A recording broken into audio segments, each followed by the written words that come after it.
tell you a little bit about myself and why I speak and where it all started. At some point, I don't know the exact, my late 20s, I came across a book, and when I read what was in the book, I felt this is what life's about. And the book was basically saying that life's not what it seems on the surface. It's actually very different to what it seems on the surface. It talked about life being an illusion, not being real, that the idea we have of ourself is also based on our idea of life, which on the surface seems very different to what it actually is. And it said that coming to understand what we really are is to be free. And believing that we're something else means that we're going to feel uncomfortable with ourselves. And so when I read this, I figured this is a bit of a riddle, a challenge, and something took over. That meant when I finished that book, another book took its place and said the same thing. And very quickly it became clear to me that this wasn't something that I was deciding to do, but rather something that was happening. I wasn't in control of it. Thinking would happen, and it became very clear that I wasn't actually creating the thinking. Because if I had to create the thinking that happened, the contemplating, the insights that fell into place, I would have messed it up straight away on day one. The pointers that were being presented in these books, and these books were wisdom teachings that I very quickly came to know as wisdom teachings in the path of Advaita. Advaita meaning non-duality in Sanskrit. And so the books were saying that life is a bit like a dream. All of life is predetermined from the beginning of time to the end of time. Now, that's not our experience of life as we live it ordinarily, but as we investigate and look beneath the surface, we can come to see that actually a lot of the things that we consider to be what are happening when investigated don't hold true.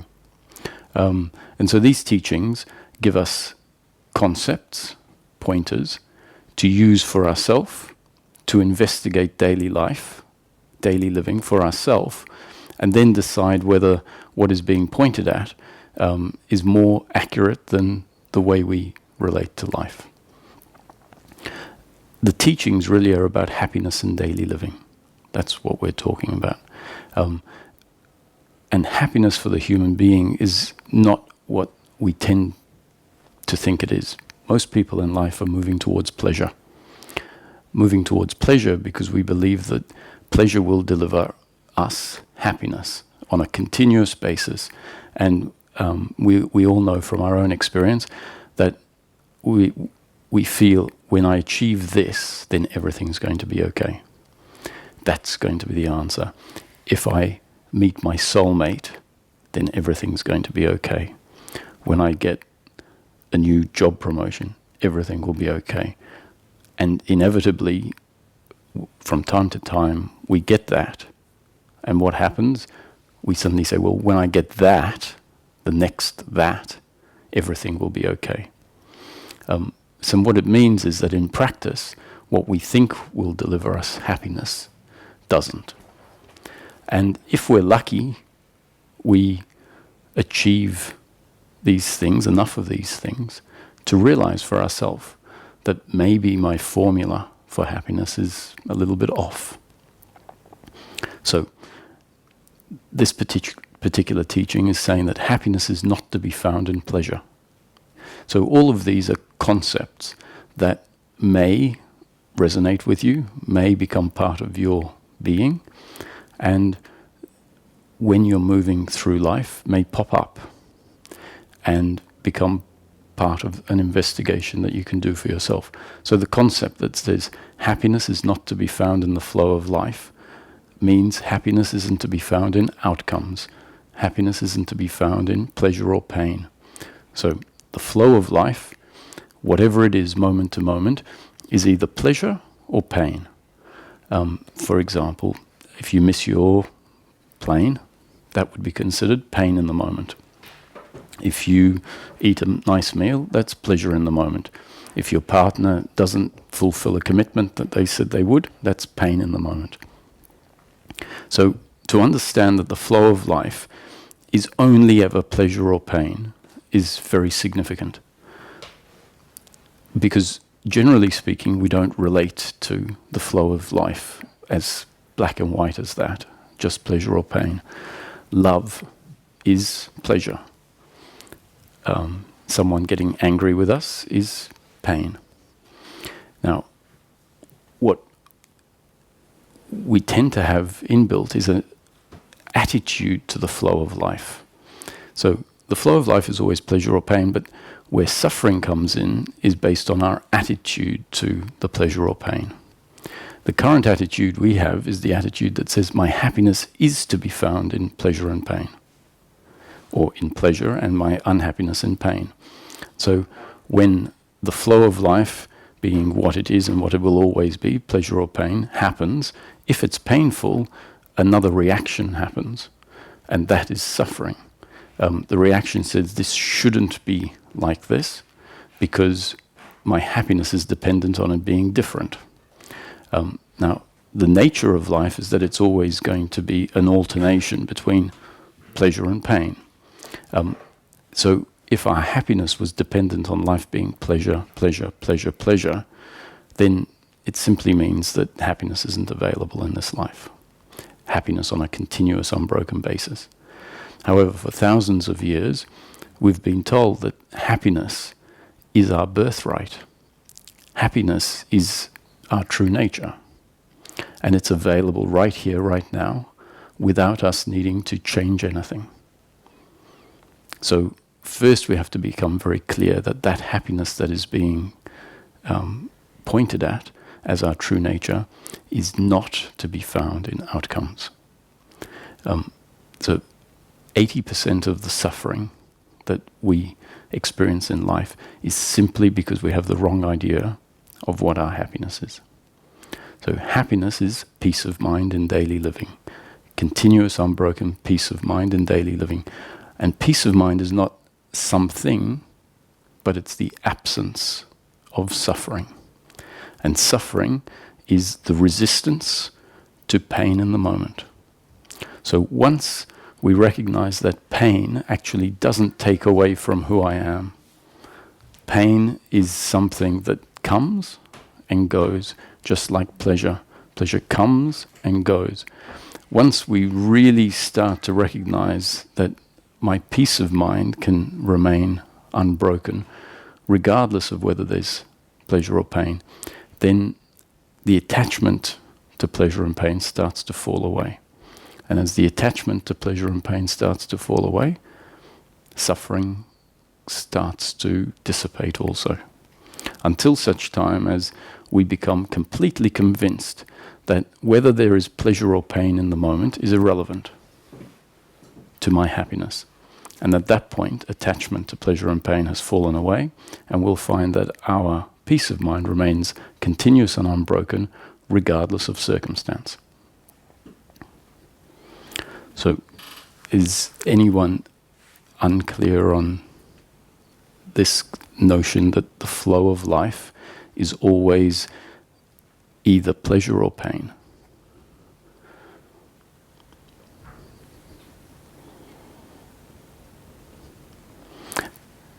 Pleasure or pain could include physical pleasure, emotional pleasure, or financial pleasure. And pain can be the same: physical pain, emotional pain, or financial pain. So someone dying is obviously emotional pain. And nice weather is physical pleasure. And if it rains when you want to have a picnic, then compared to your preference, which is that it's nice weather, it's pain. So something is either pleasure or pain depending on how it relates to your biological preferences. Now, we can all see for ourselves that usually our reaction to pleasure or pain is is not as cut and dry as that. We tend to resist pain more than just biologically. We have a psychological story about pain, and that psychological story, which is our attitude to the flow of life, is what I'm referring to as suffering. Did you? Yeah. So somebody being indifferent to something, is that in the middle of this spectrum?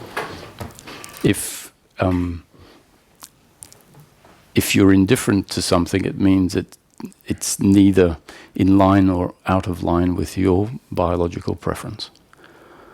So if, let's say, a piece of bread, you can eat a piece of bread and, it's neither something you dislike or something you like, let's say.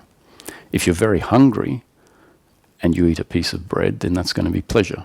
Even though the taste of bread, let's say, is neither here or there for you, relative to your preference when you are hungry, which is to have food in your stomach, then eating bread is going to be pleasure in the moment.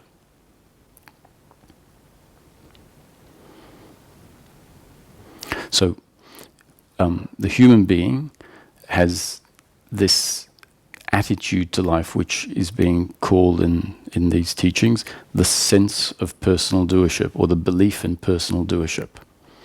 The belief in personal doership is an attitude which actually is completely out of line with how life really is. So the belief in personal doership is an attitude that we have that says, I am a separate three-dimensional entity in control of everything that happens through me, and the other is the same as me, a separate three-dimensional entity in control of everything that they do. That's one aspect of the sense of personal doership. The other aspect of the sense of personal doership is what I was talking about before, our attachment to pleasure and attachment to pain. So we want pleasure and we want to push away pain. We want pleasure not only because of our biological preference, but because we believe that it's our happiness. So these are the two aspects of the sense of personal doership that create suffering. If someone does something that delivers pain, my attitude is, you are a separate three-dimensional object, a human being, that is in control of what you do, and therefore you hurt me, so I hate you. And that we can call blame. Now, on the basis where we believe that we are in control of what happens and the other is in control of what happens, then we have to blame someone when they hurt us. And if we do something that delivers pain to the other, we have to feel guilt. However, if that's not really what is happening through the human being, and we come to see that this notion of personal doership is flawed, what can happen is it can start to dissolve. And if it dissolves, the reaction of blaming the other falls away with it. A human being in each moment acts exactly the way they are designed to act. And there's two factors on which the action stems from. One is one's genes, and the other is the up-to-date conditioning. So the human is born with a piece of, it's like a piece of hardware, and then life starts to condition the hardware moment after moment after moment. And the human being wasn't in control of the genetic structure that it was born with. And it's not in control of the country it was born into, the family it was born into, the school that it went to, the friends that it made. And each moment, life is conditioning the human being. And so at any particular moment, the human being is exactly one way, the way it is at that point in time. A bit like a complex chemical. And when you put two chemicals together, they don't choose how to act. They just react based on their makeup. It's quite impersonal. And there's only one way they can react. We don't see ourselves the way I've just described us, as a entity that has been shaped by life moment after moment, something that we haven't been in control of. And sometimes we don't recognize that our intellect, if we happen to have a strong intellect, is something that was given to us, not something that we, were in control of. And if we have strong muscles or we're born with an illness, that's not something that we chose. It was something that was given. And so if we start to see that who I am in this moment is a combination of these two factors that I wasn't in control of, then the reaction that happens in the moment, the words that come out in a moment, are the only words or the only action that could happen. If we were different, a different action would happen in the moment. And because we don't recognize this, what happens is if something goes wrong, or there's a behavior that we don't like, we say, oh, I should have acted differently. And we feel guilt. But should have acted differently is based on the premise that I could have acted differently. But in fact, the action that happened is an action based on exactly the way the person was.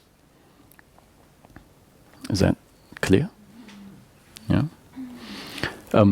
So when we start looking at suffering as it presents itself in daily living, we can start to see that from our own experience, so these are just descriptions for you to take away, and if they stick, we're not even in control of, I'm not in control of what comes out of my mouth, but you're definitely not in control of what comes out of my mouth. So you're here, and you don't know what's coming out, and you don't know how you're going to react to it. Whether it's going to sound like, yeah, that makes some sense, or whether a thought comes up and says, this is all nonsense. So this information comes out, and then we see what happens. So suffering for the human being tends to present itself in these 5 different ways. Guilt, blame, pride, worry, and expectation. So if we start with expectation is this notion that I was talking about, whereby we believe that my happiness is dependent on outcomes. And because we believe that my happiness is dependent on outcomes, we set up a whole list of expectations of how life should turn out. And expectations equal outcomes. So the expectations are there because we believe we need them to eventuate. And when we have expectations, because life doesn't really care about our expectations, life is going to unfold the way it unfolds, very often our expectations are not met. So even if we apply ourselves very hard to something, the actual outcome is not in our control. And especially the outcome or the actions of other people, definitely not in our control. So what we find is that life is a bit like an avalanche coming down a mountain, and we seem to think that we can tell the avalanche to move a little bit to the left, please, a little bit to the right. And that's just not how life works. But setting up expectations is effectively saying, I can control life. And this is what I want. And so now I'm going to stick to my expectations. And inevitably what happens is when life delivers something out of line with what we want, we resist that. And that resistance is a resistance to what is. Simply because our conditioning hasn't recognized the nature of life and thinks it makes sense to have expectations. And it thinks it makes sense because there's this ingrained belief of control.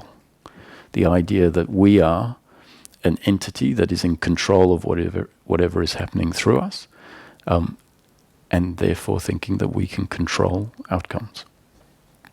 So that's the first of the 5 types of suffering. Okay, can I ask something? Sure, if you can speak into the microphone, that would be great. A word that was coming up when we talk about expectations was dream, because that is maybe a softer word, or a word with not such a hard Mhm. goal. What do you think about the relationship between expectations and dreams? Well, once again, it depends on our attitude to whether the dream eventuates or not. So having an idea of what we would like is fine, as long as deep down we know that I can do my best to achieve what I would like, but ultimately the outcome is not in my control. So even having expectations, as long as we understand that it may or may not be delivered, that's the important part. But expectation, by the very definition of the word, tends to not include that attitude of understanding that it may or may not eventuate. And dream, in a way, can also imply that it's my dream, it's something that I crave. But as long as we've got the right attitude, even having an intention is not a bad thing. The important part is that to not believe that my happiness, who I am, is dependent on that happening. And so, as long as we do believe that my happiness or who I am is dependent on outcomes, that's the movement of trying to find ourself and happiness out there. And we've heard this for, it's been written for thousands of years, that your happiness is never to be found out there, but rather your happiness is to be found inside. So if this habitual movement, which is based on the belief that my completeness, my happiness, who I am, is to be found out there, if that remains in place, then it's very clear that we don't start to turn inwards. We keep seeking outwardly. And we can see our own behavior if we start to become aware of it, and we can see the behavior of all of humanity. Humanity is continually trying to achieve things, and there's countless examples of people who are completely successful and completely miserable. So we can start to see pragmatic evidence that hopefully allows us to question our formula. Most importantly, we can rely on the uncomfortableness that arises inside of us as a guide that says we're doing something wrong, something's not quite right. We can only rely on that as a guide if life has introduced the notion that peace of mind is something that is what we really are, our true nature. If that notion that peace of mind is our true nature hasn't been introduced, then we might just assume that suffering is normal. And it's not. Suffering is based on a belief system that is out of line with the movement of life.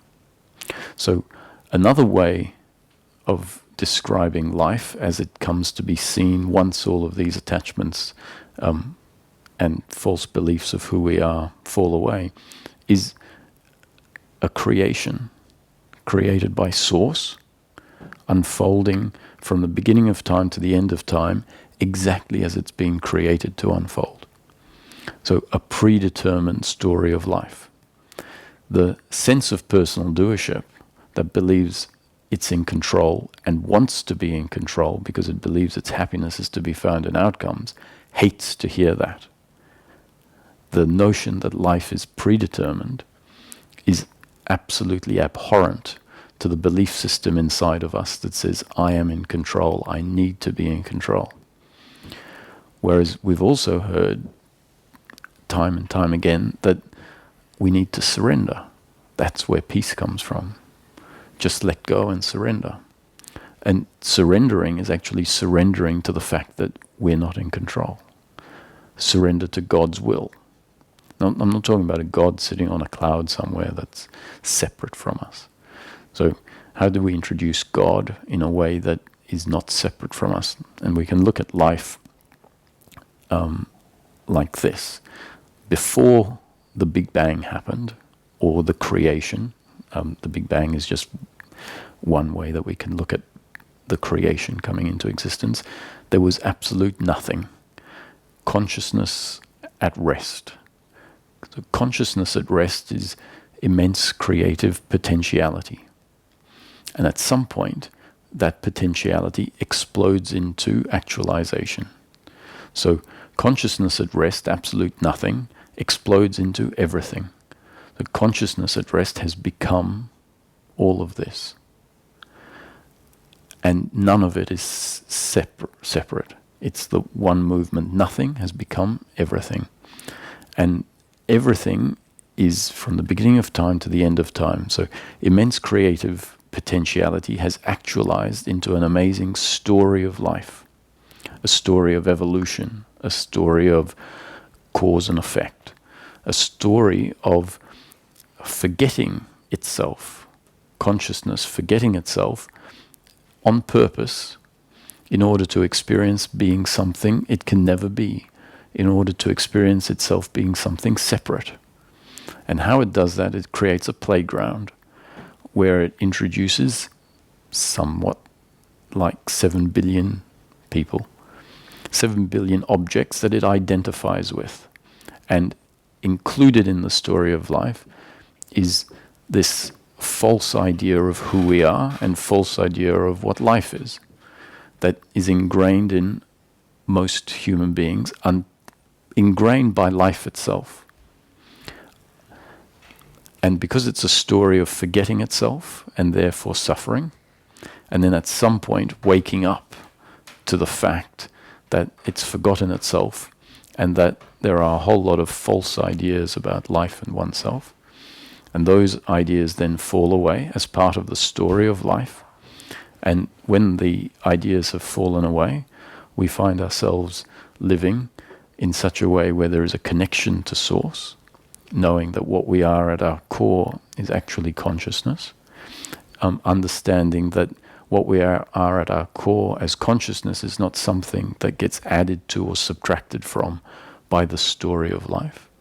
And that's when we continue to flow through life doing exactly what we feel like, which is exactly what is predetermined to happen, understanding that whatever we do in each moment is what is predetermined to happen, and understanding that the outcome is not going to add or subtract from what I am. So at that point, life has corrected the errors and life has lived peacefully. So that is an explanation at this point of what this story of life is. And that's why we're not actually in control, because it's a story that is predetermined to unfold in each moment exactly the way it unfolds. The leaf that falls off the tree at exactly the time it's destined to fall off the tree. Why is this so? Because life is a dream arising in consciousness. And this is a concept that if anyone's read the Bhagavad Gita or Indian scriptures and many other modern spirituality, the notion that life is an illusion or life is a dream is something that's pointed at time and time again. And as the false sense of personal doership starts to be challenged by life, we start to look at it for ourselves and start to see, wow, these ideas I had about being in control, about needing outcomes to be a certain way in order to be happy, these are actually all false. And as that falls away, we start to see that life is just happening. Even when I relax and don't try to control life, prior the mind says, if you relax and don't try and control life, it's going to turn to chaos. But in fact, as we let go, we find that life continues to unfold, often in a much more efficient way. Outcomes often tend to become more positive because we're not resisting and we're more in a flow. And one thing leads to another, and it becomes obvious that I'm not controlling life, the other's not controlling life, and it is a creation unfolding.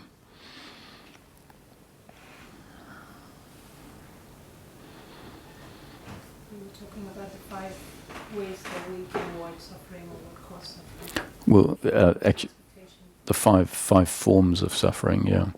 So expectation is the first one that we looked at.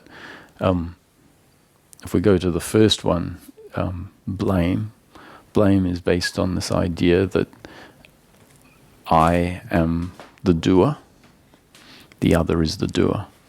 And when this idea that I am the doer, I am the creator of my actions, is there, when I see the other the same way. And so if the other does something that delivers pain to me, then I have to blame them. And blame is a broad way of covering hatred, resentment, jealousy, blame for someone parking their car in front of your driveway. Anything that happens whereby, let's say someone says they're going to pick you up at 10 o'clock and they don't show up till 11 o'clock. And we think, why did you not come at the time you said you would come? You're in control of having been there at 10 o'clock. Whereas the reality is that we're not in control of being there at the time we said we are. Often we turn up at the time we say we're going to turn up, but something happens. You get a flat tire, or your car doesn't start, or someone needs your help urgently, and then things don't turn out the way we expect. But the attitude is, you hurt me, you shouldn't have hurt me, you could have done it differently, and I hate you. That's blame. Guilt is based on the same principle, that we're in control of what happens, and so when we hurt the other, someone that we love, for example, we feel shame and guilt. And pride is based on the same principle, but in relation to positive outcomes. When we do something that achieves a positive outcome, we feel this sense of, look what I have achieved. And so pride is based on this idea of personal doership, that I am in control of what happens and the other is in control of what happens. And as we spoke about before, the fact that a human being is made up of the genes and up-to-date conditioning.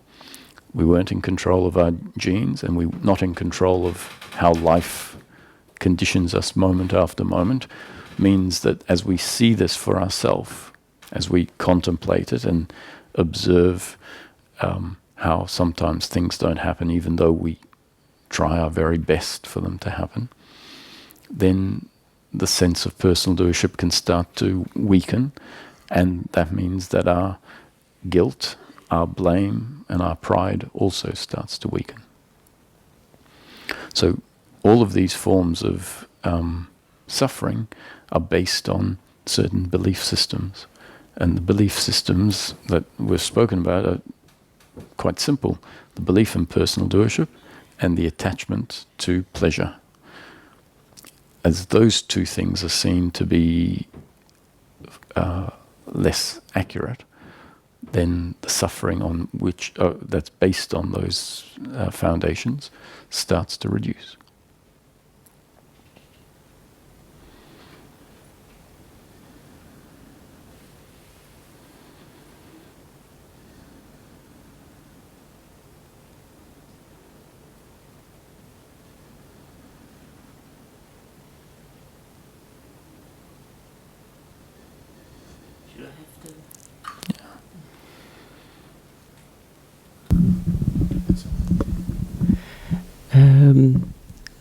Can you hear it? Okay. So I feel a little bit like my responsibility as a human being to make ethical actions is taken a little bit away from me by what you say. Mm-hmm. But if I then try to understand you, then it's not that I shouldn't take as much consideration as I can to my fellow human beings. Mm-hmm. However, if I do commit some harm to them, then it is not me, but it's predetermined how the outcome gets. Is that correct? To me, everything in life is part of the story of life. So life is a story that has unfolded. Consciousness at rest has become consciousness in movement, and that includes everything that happens in life. So yes, if something bad happens, it's happening not because the individual chooses for it to happen, but because it's part of the story of life, and it's the destiny of that individual to do whatever they did, and for the outcome to be a negative outcome. Now, the mind hears this, the mind that thinks it's in control and says, well, if I suddenly stop taking responsibility, or if I stop believing that I'm the doer, then I'm going to start acting irresponsibly. That's what the mind assumes. But actually what happens is this false sense of personal doership falls away. And what traditionally that is referred to is the ego. Now, most negative actions that happen in life happen because of this entity, the ego, that is in competition with everyone else, needs more. So the troubles that we have in life is because this false sense of personal doership has been ingrained in human beings, which has made them feel like they need more and more and more. And if this falls away, the complete opposite happens to what the mind expects. The mind expects there to be a huge amount of irresponsibility in life. But in fact, what's falling away is the very cause of all of the problems in life. If everyone's sense of personal doership fell away, what would be left is our true nature, and our true nature is altruistic in nature. It wants to see everyone happy. Whereas the sense of personal doership is not altruistic, it's egocentric. And so wars simply wouldn't happen if this sense of personal doership dissolved in everyone. So without an attachment to outcomes, sometimes people would say, well, if I didn't have an expectation of what I want or an attachment to an outcome, what would drive me to do anything? Wouldn't I just sit here and do nothing? And the answer is no, we still will have our biological preferences in place. This attachment to outcome is attitudinal. So when that falls away and we understand that we don't need outcomes in order to be happy, the biological movement will still be towards pleasure. But that biological movement towards pleasure will not insist on the pleasure being delivered, and doesn't have the belief that the pleasure that it's moving towards is its happiness. So the biological entity, the biological preference will move towards food when it's hungry. When the urge to go to the bathroom is there, it will go to the bathroom. When the doorbell rings, the biological aspect that hasn't fallen away and can never fall away will respond to the doorbell. And so life carries on quite efficiently based on the biological conditioning that remains in place.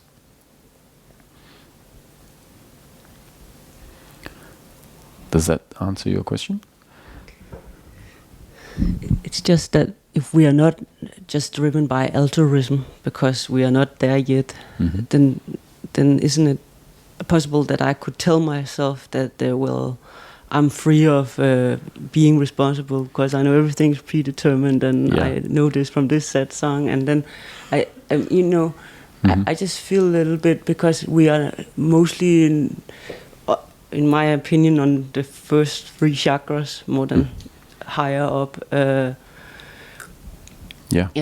So what you're talking about is when the sense of personal doership hears the concept and then uses the concept as a justification or excuse to keep doing things that are not altruistic, or things that are ultimately aimed at getting more and more pleasure. And that can happen. There's no doubt at all that that can happen. But eventually the teaching, if it's absorbed as a complete framework, will deal with that issue, because what we're told is that what we're really looking for is peace of mind in daily living. Suffering is what we're trying to instinctively move away from. So a lot of people in the room here have probably found that seeking for a deeper meaning in life has started happening. And that happens because intuitively we know that suffering is not our true nature. So there is a movement away from suffering.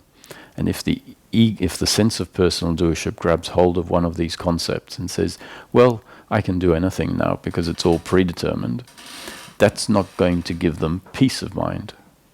And eventually they're going to realize, I'm just using this as an excuse to keep doing what I've been doing in order to get pleasure, but it's not giving me continuous happiness. So as long as we start to move in a way where we're looking, where we become aware that suffering is not natural, and suffering is what we're actually trying to bring an end to, then if the sense of personal doership picks up on any of these concepts and uses them incorrectly, what it's going to lead to is suffering, and then our awareness can land on that suffering, and we can then ask ourselves, how am I using this incorrectly? If that happens, it's part of the story of life, also not our doing, but a happening that has happened because the concepts were presented, the body and brain as it's designed received them in a certain way, and then acted on them in that way. And so that was part of the story of life, and then whatever happens from then on, the correcting of that will also be part of the story of life. The most important thing is that we start to have an awareness about what is happening, and an awareness that peace is our true nature, and suffering is a result of a misunderstanding that's in place.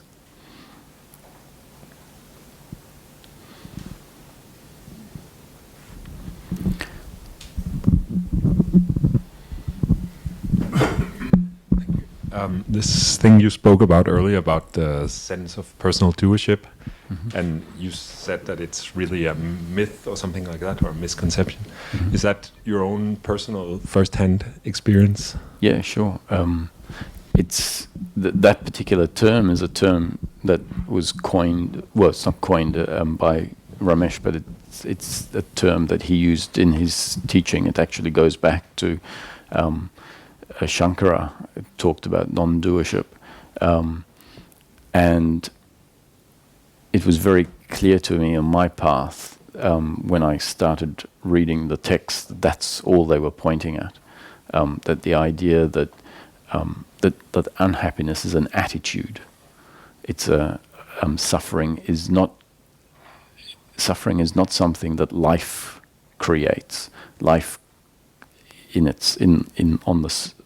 the flow of life is only ever pleasure or pain. So suffering is attitudinal, how we relate to that pleasure or pain. And the attitude of personal doership, which includes this attachment, this belief that happiness is in pleasure, relates to pain in such a way that says, this should not be like that.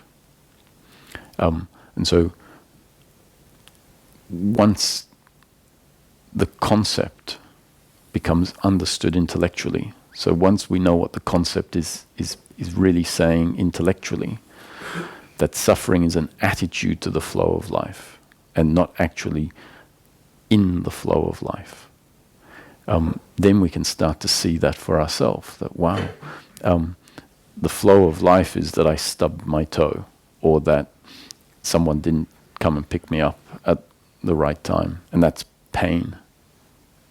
That's all pain. But my attitude is turning it into a story about why is this happening to me? Why did they not do what they were meant to do? And that story is all attitudinal. It's additional to the pain in the moment. And so as we see this more and more, the concept, which starts off as an intellectual concept and is understood intellectually, then starts to go deeper and deeper into the system, because we're observing the concept to be accurate.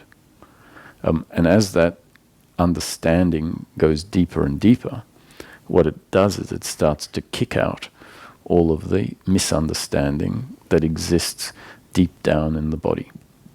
The misunderstanding is exactly this belief in personal doership that's been locked away in the body based on past events and our relationship to past events.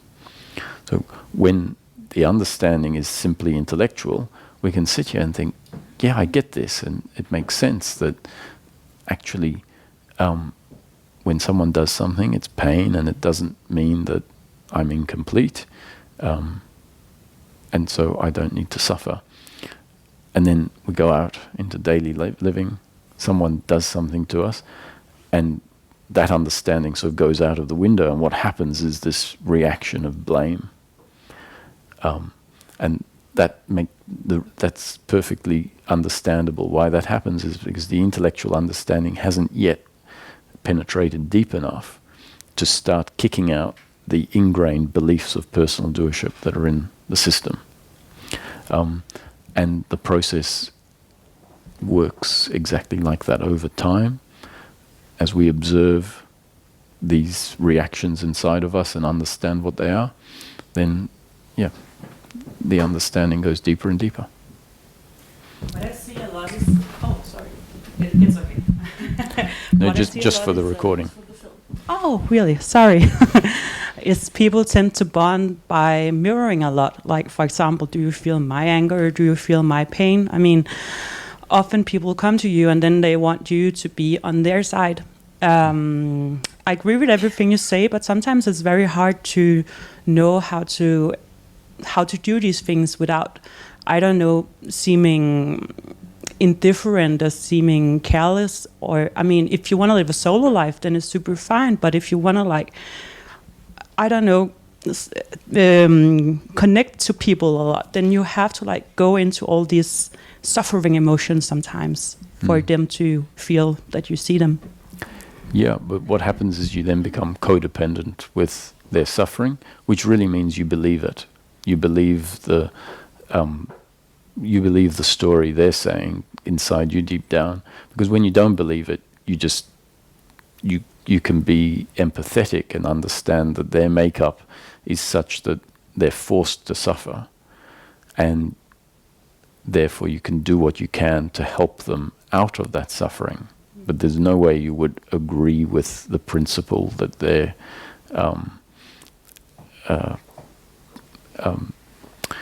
talking about and saying this is real. Because it becomes recognized that in agreeing with it, you're actually maintaining your own suffering. And what we really want is an end of suffering. And the Buddha's principle is enlightenment is the end of suffering. The cause of suffering is desire. So that's Buddhism summed up in 10 words, 5 words, whatever it happens to be.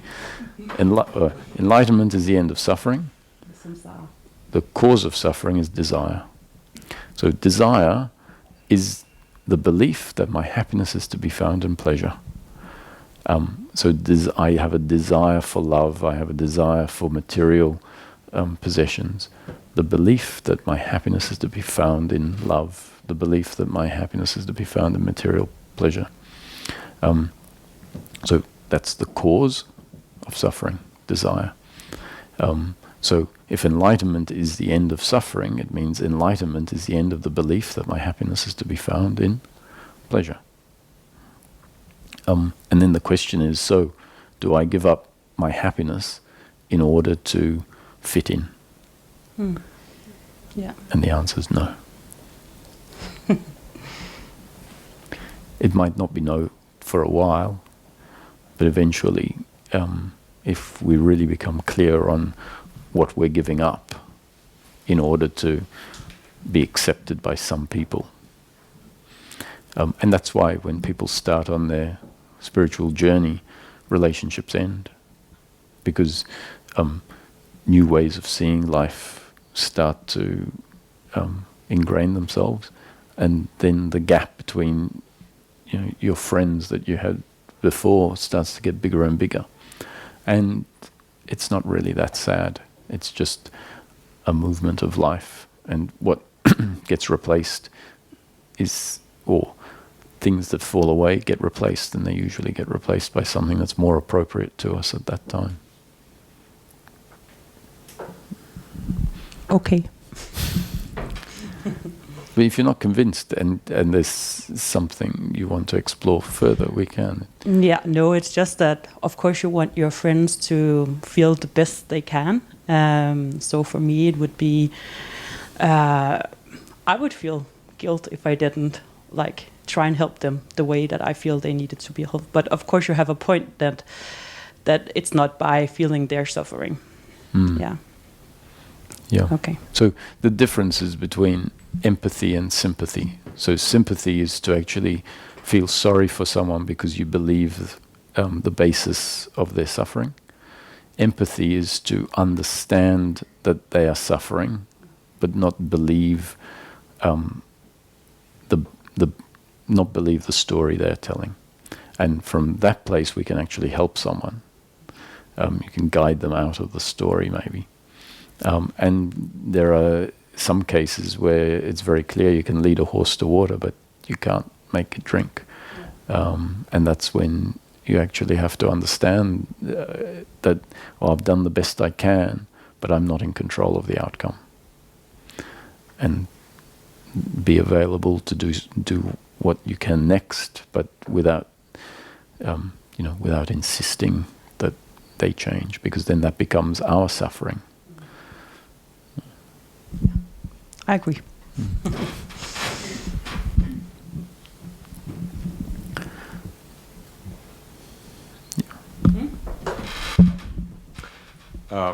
When you had this, or assuming that you had some kind of aha experience when you realized all this, what did you do that led up to this insight?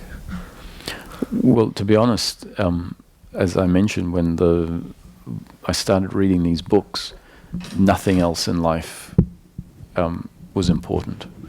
This quest took over, and these books have an amazing amount of information in them.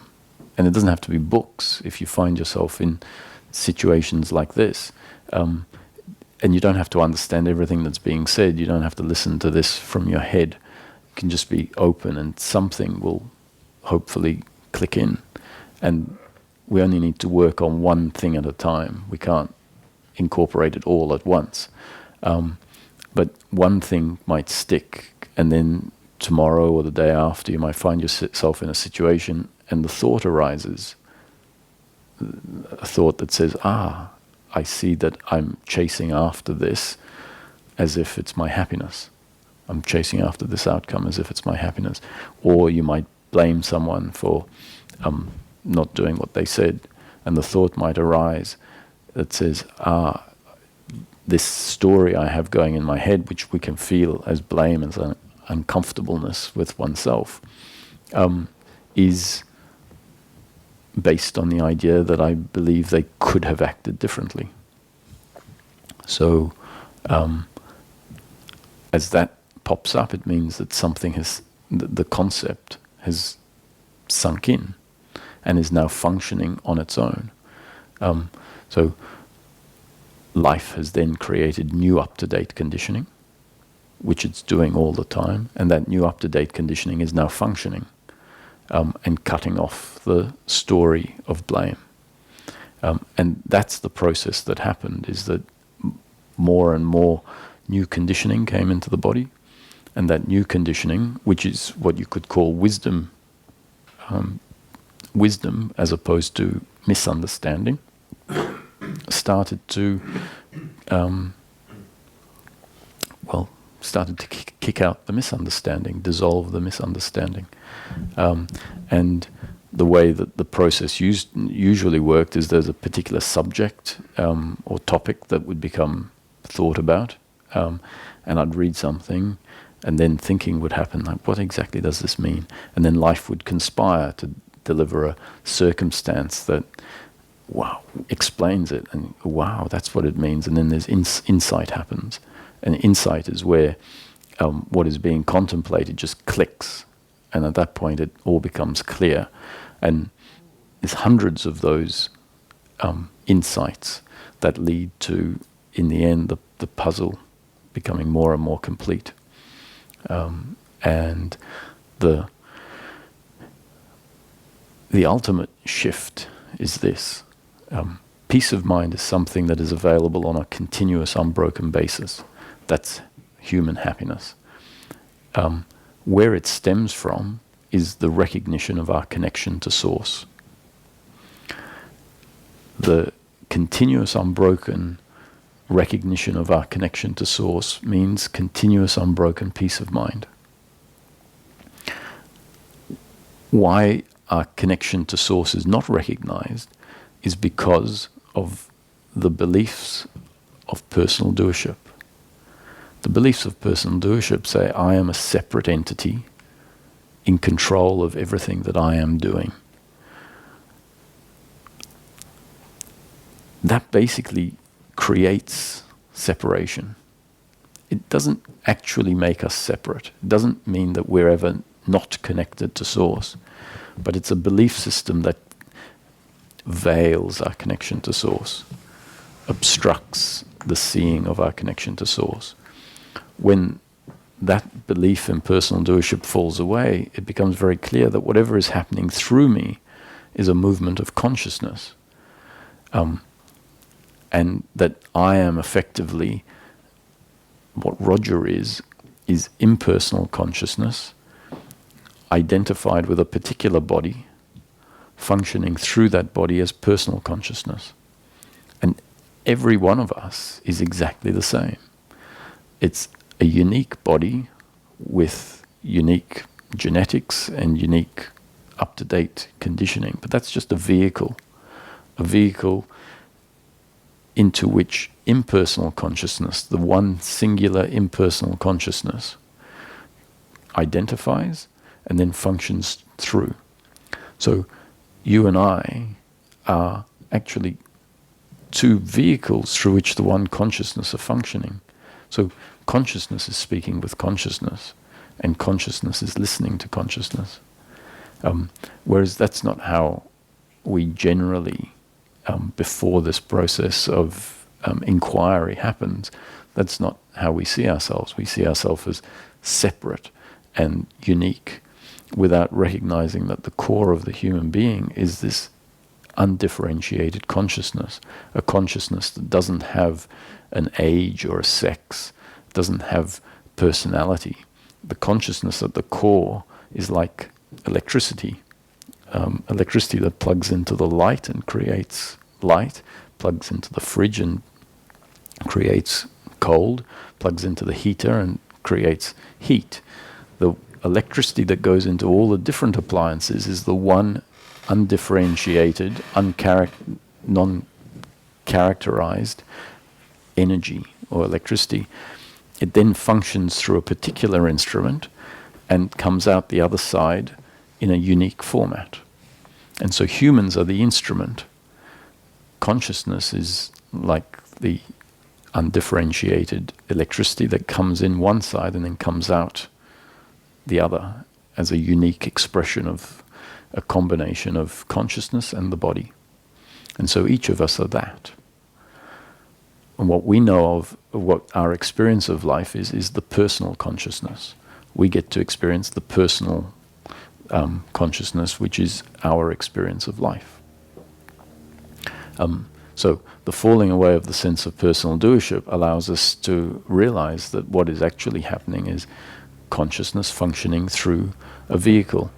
And so when the vehicle dies, the consciousness that is functioning through it is not affected by that. It just returns back to Source. So understanding who we are at our core means that death then becomes much less of an attack on who we are. Whereas when we believe that I am this entity, primarily I am the body, death is the ultimate assault on who I am. And when we're afraid of death, we're afraid of each moment in life. And when life delivers a pain, it's like a mini death. And that's why we resist pain in the moment. Because pain to the body on a physical level is like an attack on the physical. Because pain is out of line with the biological preference. And so resting in being, resting in what we are at our core, means that pleasure or pain can happen, and yet we know that we're not affected by that, except on a surface level.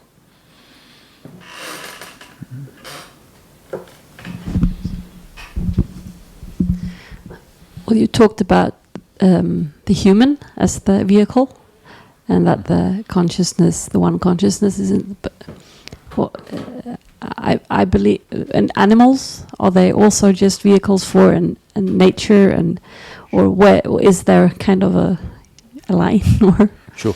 So the human isn't the vehicle, but the body is the vehicle. Yeah, sorry. So yeah. the human is the combination of the body and the consciousness. So, yeah, and an animal is the same thing, but it's a less complex vehicle. So the body of an animal is less complex than that of a human, particularly the brain. And so consciousness functioning through an animal is the same one consciousness functioning through humans. Before humans came into existence, there were dinosaurs.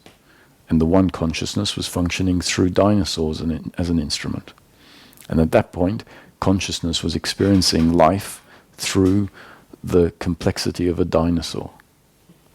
And now it's at a stage where consciousness is experiencing life through a biological instrument that is complex enough to recognize the consciousness functioning through it. So an animal doesn't have a complex enough makeup to recognize the consciousness that is functioning through it, whereas a human seems to be the first organism that's conscious enough to recognize itself, to wake up to its true nature.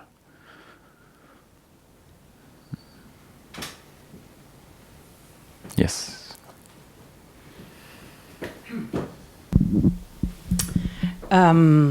So I often felt that we didn't have like a particular soul, but we were just like everything was energy. But there is like so many opinions on that, like, okay, this is my soul and this is my energy, and previous life I was like this and that and all that. What is your take on that? Do we have a specific soul, or are we all just floating energy? Yeah, I don't subscribe to a soul. The soul is another form of separation. So there are 7 billion souls. And it's even, so there are certain spiritual schools that are necessary because we're not ready to give up our individuality completely. So for example, the school of sacred contracts, soul contracts, where it's said that, before we're born, we enter into agreement with other souls about a life that we're going to live. And it's sort of keeping hold of control in a way, that I'm controlling this life.